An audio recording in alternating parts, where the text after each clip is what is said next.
Hello दोस्तों, हमारे YouTube channel भक्ति कथा में आपका स्वागत है। आज मैं आपके लिए लेके आई हूँ कार्तिक मास महात्म्य अध्याय 12। अगर आपको हमारी ये वीडियो पसंद आए तो हमारी वीडियो को लाइक करें, हमारे चैनल को सब्सक्राइब करें और वीडियो को शेयर करें। आइए शुरू करते हैं। ओम देवकी नंदनाय विद्महे वासुदेवाय धीमहि तन्नो कृष्ण प्रचोदयात्। यह कृष्ण गायत्री मंत्र है। जो इसका जाप करता है उसकी सभी मनोकामनाएं पूर्ण होती है। कार्तिक महात्म्य के अध्याय 4, 5 व 6 की कथा के वीडियोस में मैंने आपको कथा के साथ साथ कार्तिक मास में किए जाने वाले प्रातः स्नान के बारे में जानकारी दी थी।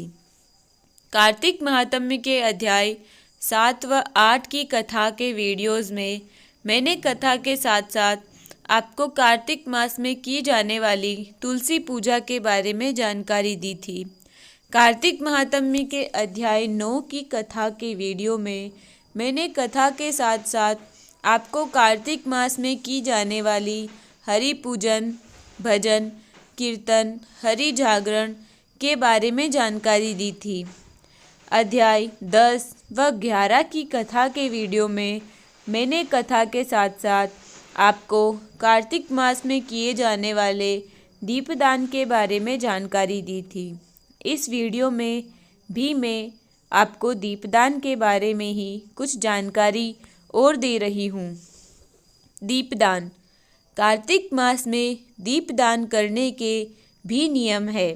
दीपदान किसी नदी में, किसी मंदिर, पीपल चौराहा, किसी दुर्गम स्थान आदि में करना चाहिए। दीपदान संध्या के समय या सूरज ढलने के बाद किया जाता है। भगवान विष्णु को ध्यान में रखकर किसी स्थान पर दीप जलाना ही दीपदान कहलाता है। दीपदान का आशय अंधकार मिटाकर उजाले के आगमन से है। मंदिरों में दीपदान अधिक किए जाते हैं।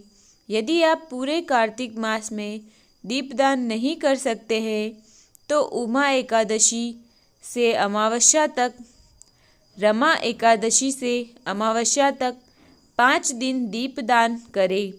आपको पूर्ण फल मिलेगा और भगवान विष्णु आप पर प्रसन्न होंगे। दीपदान के बारे में कुछ और जानकारी मैं आपको कार्तिक महात्म्य के अगले अध्याय 13 की कथा के वीडियो में दूंगी। अब आप कार्तिक महात्म्य के अध्याय 12 की कथा के श्रवण का आनंद लें।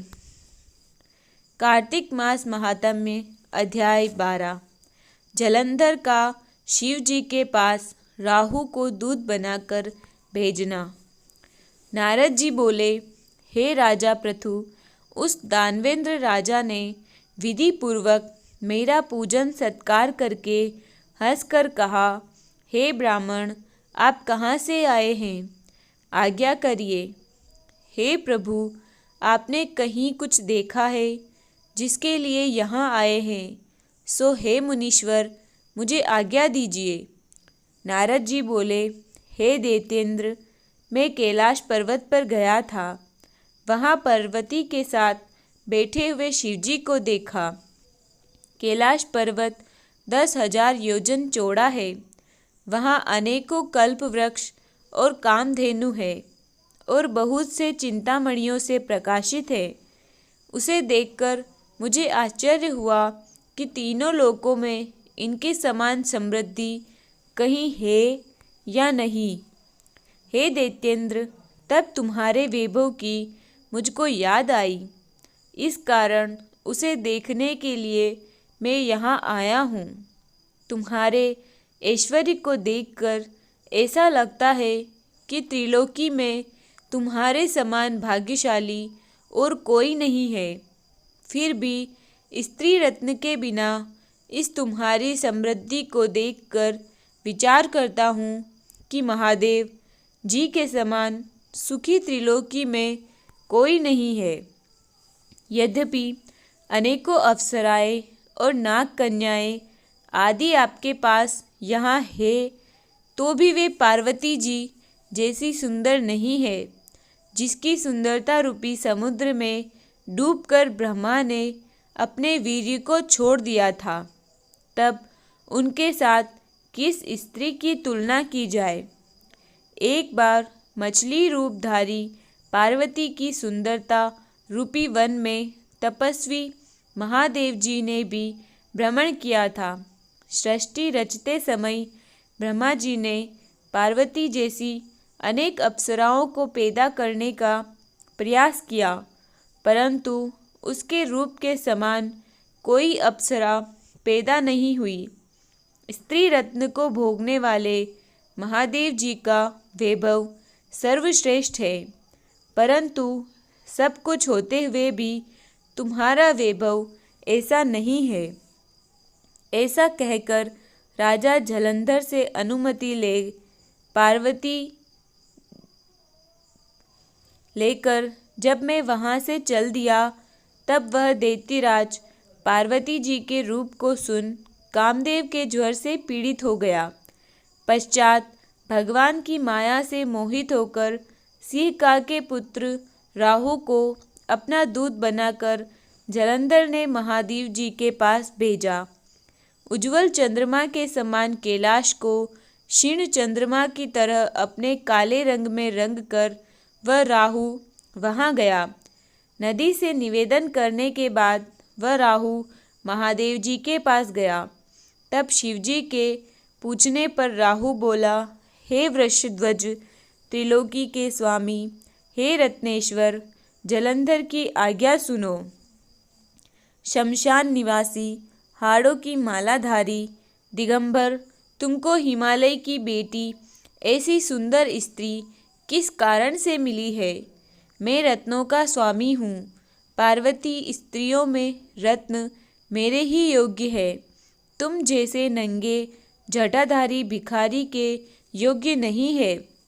नारद जी बोले, राहु के ऐसे वचन कहते ही महादेव जी की मध्य भ्रकुटी से एक वज्र जैसा भयंकर पुरुष पैदा हो गया, जिसका सिंह के समान मुख था, लहलहाती जीभ थी, उनके नेत्रों में ज्वाला थी, ऊपर को उठे हुए केश थे, सूखा शरीर था। इस प्रकार वह दूसरा नरसिंह जैसा लगता था। उसे अपनी ओर खाने के लिए आते देख राहु डरकर भागा, परंतु बीच में ही जाकर उस पुरुष ने उसे पकड़ लिया। जब राहु को पकड़कर खाने लगा, तब शिवजी ने उसे मना किया कि यह मारने योग्य नहीं है, यह दूत है और पराधीन है, इसे छोड़ दो। शिवजी के यह वचन सुनकर उस पुरुष ने राहु को आकाश में छोड़ दिया। फिर उस पुरुष ने महादेव जी से प्रार्थना की। वह पुरुष बोला, मुझको भूख लगी है, जिसके कारण मैं दुर्बल हो गया हूँ। हे देव, मैं क्या खाऊं? मुझे आज्ञा दो। शिवजी बोले, तू अपने हाथ पैर का मांस खा ले। नारद जी बोले, शिवजी की आज्ञा से उस पुरुष ने अपने हाथ पाँव का मांस खा लिया। उसने इस तरह से खाया कि केवल सिर ही बाकी रह गया। यह देख शिवजी उस पर अत्यंत प्रसन्न होकर उस भयंकर पुरुष से बोले, हे कीर्तिमुख, तू सदा मेरे द्वार पर रहे। नारद जी बोले, उसी दिन से वह शिव जी के द्वार पर रहने लगा। जो पहले कीर्तिमुख का पूजन नहीं करते हैं, उनका शिव पूजन वृथा होता है। कीर्तिमुख द्वारा फेंका गया वह राहु बर्बर स्तर पर जाकर गिरा, इसलिए वह बर्बर नाम से प्रसिद्ध हुआ। फिर वह राहु इसे जिंदा बच जाने को अपना द्वितीय जन्म मानकर जलंधर के पास गया और सब वृतांत कहा। अब आगे का वृतांत 13वें अध्याय में सुने। इति श्री कार्तिक मास महात्म्य द्वादश अध्याय संपूर्ण। जय श्री कृष्ण।